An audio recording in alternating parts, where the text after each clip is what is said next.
Cricket అభిమానులందరికీ ఒక పెద్ద పండగ ఐపీఎల్ అని చెప్పుకోవచ్చు. ఈ ఐపీఎల్ అయితే మార్చి 22న శనివారం నుంచి అయితే స్టార్ట్ కాబోతుంది. సో డిఫెండింగ్ ఛాంపియన్స్ అయిన Kolkata night riders versus royal Challengers Bengaluru అని చెప్పుకోవచ్చు. సో ఈ టూ టీమ్స్కి అయితే ఫ్యాన్ బేస్ చాలా ఎక్కువ ఉండడంతో ఈ మ్యాచ్ అయితే ఫస్ట్ మ్యాచ్ అయితే వీళ్ళిద్దరికీ పెట్టడం జరిగింది. సో చూడాలి ఎలా ఆడతారు ఈ మ్యాచ్. సో మొదటిగా హెడ్ టు హెడ్ రికార్డ్ విషయానికి వస్తే టోటల్గా 34 మ్యాచ్లు జరిగితే ఆర్సీబీ అయితే 14 మ్యాచ్లు గెలవడం జరిగింది. అలాగే కేకేఆర్ అయితే 20 మ్యాచ్లు గెలవడం జరిగింది. సో ఇక్కడైతే క్లియర్గా కేకేఆర్కి అయితే ఎడ్జ్ ఉందని చెప్పుకోవచ్చు. ఇక పిచ్ రిపోర్ట్ విషయానికి వస్తే సో ఈడెన్ గార్డెన్స్ వేదికగా ఆడుతున్నారు కాబట్టి కోల్కతా తరపున సో ఈ మ్యాచ్ అయితే కేకేఆర్కి అయితే ఖచ్చితంగా అడ్వాంటేజ్ ఉంటుందని చెప్పుకోవచ్చు. సో మెయిన్లీ ఈ గ్రౌండ్లో మనమైతే హై స్కోరింగ్ గేమ్ని అయితే ఎక్స్పెక్ట్ చేయొచ్చు. సో లాస్ట్ ఇయర్ కూడా మనం అయితే పీబీకేఎస్ అయితే 262 రన్స్ కూడా చేసేసేసింది ఈజీగా. సో ఇదైతే మనకైతే నైట్ మ్యాచ్ కావడంతో సో డ్యూ వస్తుంది కాబట్టి టాస్ గెలిచిన కెప్టెన్ ఖచ్చితంగా చేజింగ్ చేసుకోవడానికి ఇష్టపడతాడు. సో డెఫినెట్గా చేజింగ్ చేసే టీంకి అయితే అనుకూలంగా ఉంటుందని చెప్పుకోవచ్చు. అందులోనే ఇది కేకేఆర్ టీం కాబట్టి వాళ్ళకైతే ఈ గ్రౌండ్లో ఖచ్చితంగా అడ్వాంటేజ్ ఖచ్చితంగా ఉంటుంది. సో చూడాలి వాళ్ళు ఎలా ఆడతారనేది బోత్ టీమ్స్. అలాగే గ్రౌండ్ స్టార్ట్ చూసుకుంటే టోటల్గా ఈ గ్రౌండ్లో 93 ఐపీఎల్ మ్యాచ్లు జరిగితే ఫస్ట్ బ్యాటింగ్ చేసిన 38 సార్లు, సెకండ్ బ్యాటింగ్ చేసిన టీంలు 50 సార్లు అయితే గెలవడం జరిగింది. డిఫెండింగ్ ఛాంపియన్స్ అయిన కోల్కతా నైట్ రైడర్స్ ఈ మ్యాచ్ ఎలా ఆడుతుందో చూడాలి. మెయిన్లీ ఈ మ్యాచ్ 2025లో ఫస్ట్ మ్యాచ్ కావడంతో ఈ మ్యాచ్ పైన అందరికీ చాలా హోప్స్ అయితే ఉంటాయి. మెయిన్లీ వాళ్ళు లాస్ట్ ఇయర్ అయితే ఎక్సలెంట్ పర్ఫార్మెన్స్ అయితే కప్పు గెలవడం జరిగింది. సో ఈ సీజన్ కూడా అలాగే స్టార్ట్ చేస్తారో లేదో చూడాలి. సో మెయిన్లీ వాళ్ళకైతే ఈ మ్యాచ్లో వాళ్ళ కెప్టెన్ రహాన్ అయితే ఉండబోతున్నాడు. లాస్ట్ ఇయర్ వాళ్ళకైతే శ్రేయస్ అయ్యర్ ఉన్నాడు. అలాగే వెంకటేష్ అయ్యర్ని 23 కోట్లు ఇచ్చి కొన్నప్పటికీ అతనైతే కెప్టెన్ చేయలేడు. సో చూడాలి కేకేఆర్ టీం ఈ మ్యాచ్ ఎలా ఆడబోతుందో. వాళ్ళ దగ్గర అయితే స్ట్రాంగ్ బ్యాటింగ్ లైనప్ అలాగే మంచి బౌలింగ్ లైనప్ కూడా ఉందని చెప్పుకోవచ్చు. వాళ్ళ కానీ స్ట్రాంగ్ బ్యాటింగ్ లైనప్ కానీ క్లిక్ అయితే మ్యాచ్లు అయితే వన్ సైడ్ చేసేస్తారని చెప్పుకోవచ్చు. సో చూసుకోవచ్చు వాళ్ళైతే ఎంత పెద్ద ప్లేయర్స్ ఉన్నారు. సో డెఫినెట్గా వాళ్ళకైతే రసిల్, రింకు సింగ్, సునీల్ నారాయణ్ అలాగే వెంకటేష్ అయ్యర్ లాంటి ప్లేయర్ బిగ్ మ్యాచ్ ప్లేయర్లు అని చెప్పుకోవచ్చు. వాళ్ళైతే డెఫినెట్గా బాగా పర్ఫామ్ చేసే అవకాశం ఉంటుంది.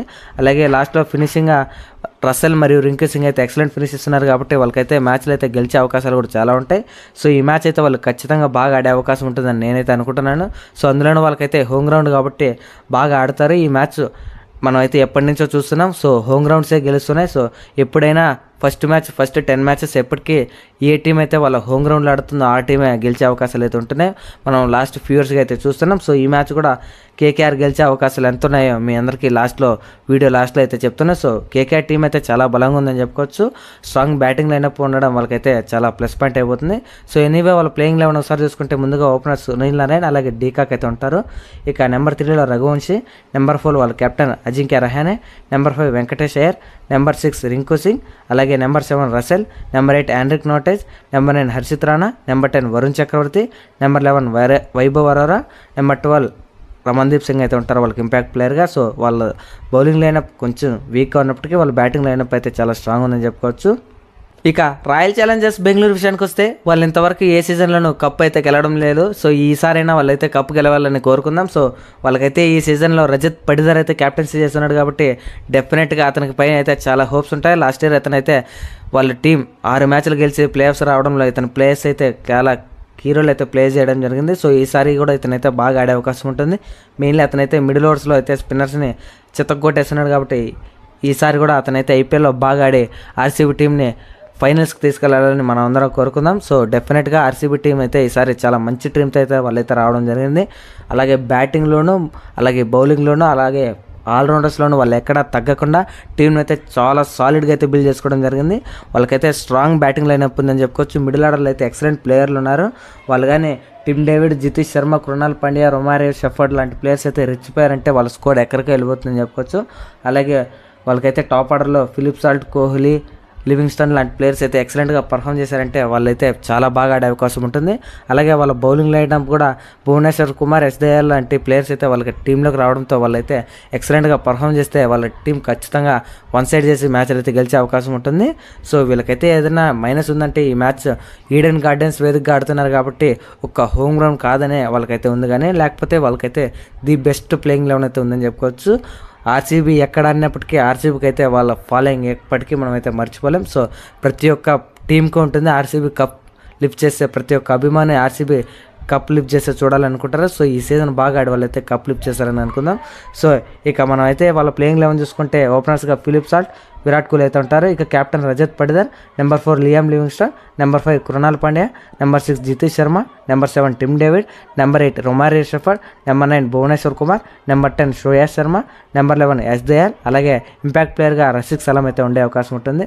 సో మీరంతా చూడొచ్చు. సో వీళ్ళ ప్లేయింగ్ 11 అయితే చాలా సాలిడ్గా అయితే ఉంది. సో చాలా బాగా ఆడే అవకాశం ఉంటుంది. సో మెయిన్లీ ఈ బోత్ టీమ్స్ గెలవాలంటే వాళ్ళకైతే విరాట్ కోహ్లీ, కేకేఆర్ తరపున రసెల్ ద మసిల్ అయితే వీళ్ళైతే రెచ్చిపోయి ఆడాలని చెప్పుకోవచ్చు. వీళ్ళిద్దరూ బాగా ఆడితే ఖచ్చితంగా వాళ్ళ టీమ్స్ అయితే వాళ్ళు ఖచ్చితంగా మంచి పొజిషన్లు అయితే పెట్టుకోగలుగుతారు.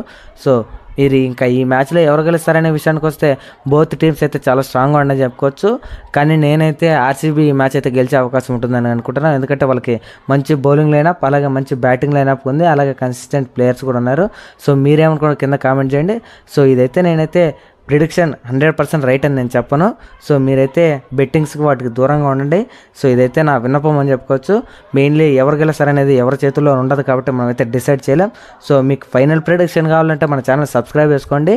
నేనైతే కమ్యూనిటీ పోల్ పెడతాను. సో ఆఫ్టర్ టాస్ వేసినాక మనమైతే స్క్వాడ్స్ని బోత్ ప్లేయింగ్ 11 చూసి పిచ్ రిపోర్ట్ చూసి మనమైతే కమ్యూనిటీ పోస్ట్ అయితే పెడతాను. అప్పుడైతే మీకైతే తెలుస్తుంది ఎవరు గెలుస్తారనేది. సో మీరైతే మన ఛానల్ అయితే డైలీ ఫాలో అవ్వండి. మనమైతే ఇక ఐపీఎల్ వీడియోస్ అయితే చేస్తుంటాం. సో మన ఛానల్ అయితే సబ్స్క్రైబ్ చేసుకోండి, అలాగే ఈ వీడియోని లైక్ చేయండి. సో బెట్టింగ్స్కి వాటికి దూరంగా ఉండండి. సో మీరైతే టీమ్ అనాలిసిస్ చూశారు కాబట్టి ఇప్పుడు మీరే డిసైడ్ అవ్వండి ఏ టీం గెలుస్తుందో. So thank you for watching. Have a nice day.